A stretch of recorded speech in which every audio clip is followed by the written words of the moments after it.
Welcome to our channel. நம்ம சேனலில் ஆசிரியர்கள் பயன்பெறும் வகையில் முக்கிய அறிவிப்புகளையும் அரசு தரப்பில் வெளியிடுற உத்தரவுகளையும் ஆசிரியர்களுக்கான சிறப்பு தகுதி தேர்வு பற்றிய அப்டேட்களை தொடர்ந்து கொடுத்துட்ருக்கோம். அதேபோல் ஆசிரியர்களுக்கு 2026ஆம் ஆண்டு ஆகஸ்ட் மாதம் 31ஆம் தேதி வரை முக்கிய உத்தரவு பிறப்பிக்கப்பட்டுள்ளது.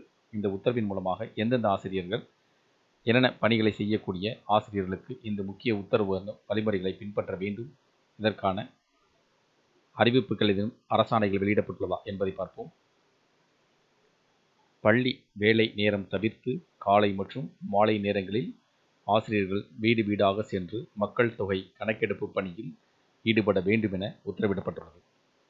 குறிப்பாக பார்த்தீங்கன்னா இந்த 2026ஆம் ஆண்டு ஆகஸ்ட் மாதம் 1ஆம் தேதி முதல் மக்கள் தொகை கணக்கெடுப்பு பணியில் பல்வேறு ஆசிரியர்கள் இந்த பணியில் ஈடுபட்டுள்ளனர். அவர்களுக்கு முக்கியமான உத்தரவுகள் பிறப்பிக்கப்பட்டுள்ளது. அவர்கள் பள்ளி வேலை நேரத்தை தவிர்த்து காலை மற்றும் மாலை நேரங்களில் ஆசிரியர்கள் வீடு வீடாக சென்று மக்கள் தொகை கணக்கெடுப்பை பணிகளில் ஈடுபட வேண்டும் என்றும் உத்தரவிடப்பட்டுள்ளதாக கூறப்படுகிறது.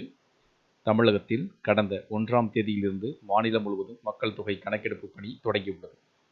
இதன்படி வரும் ஆகஸ்ட் மாதம் 31ஆம் தேதி வரை இந்த பணிகள் நடைபெற உள்ளதாகவும் அறிவிக்கப்பட்டுள்ளது.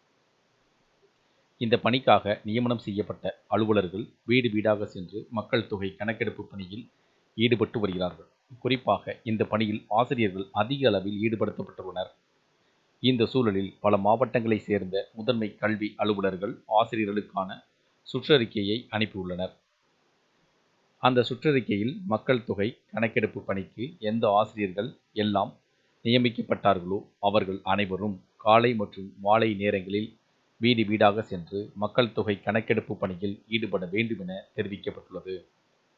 அதே சமயம் இந்த பணிகளால் பள்ளி வகுப்புகள் ஏதும் பாதிக்கப்படக்கூடாது எனவும் பள்ளி வேலை நேரத்தை தவிர்த்து மற்ற நேரங்களில் மக்கள் தொகை கணக்கெடுப்பு பணியில் ஈடுபட வேண்டும் எனவும் கூறப்பட்டுள்ளது.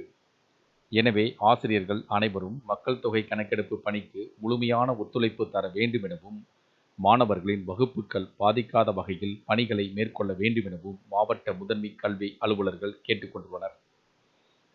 இதன் மூலமாக பார்த்தீங்கன்னா மக்கள் தொகை கணக்கெடுப்பு பணிகளில் ஈடுபட்டுள்ள ஆசிரியர்கள் பள்ளி வேலை நேரத்தை தவிர காலை மற்றும் மாலை வேளைகளில் வீடு வீடாக சென்று இந்த மக்கள் தொகை கணக்கெடுப்பு பணியை செய்ய வேண்டும் எனவும் உத்தரவு பிறப்பிக்கப்பட்டது. இந்த உத்தரவுகள் உங்களுக்கு பயனுள்ளதாக இருந்துச்சுன்னா இதில் உள்ள ஏதேனும் சந்தேகங்கள் இருந்துச்சுன்னா கமெண்ட் பண்ணுங்க. இது உங்களுக்கு பயனுள்ளதாக இருந்துச்சுன்னா வீடியோக்கு லைக் பண்ணுங்க. மீண்டும் இதேபோல பயனுள்ள தகவலை சந்திப்போம். நன்றி.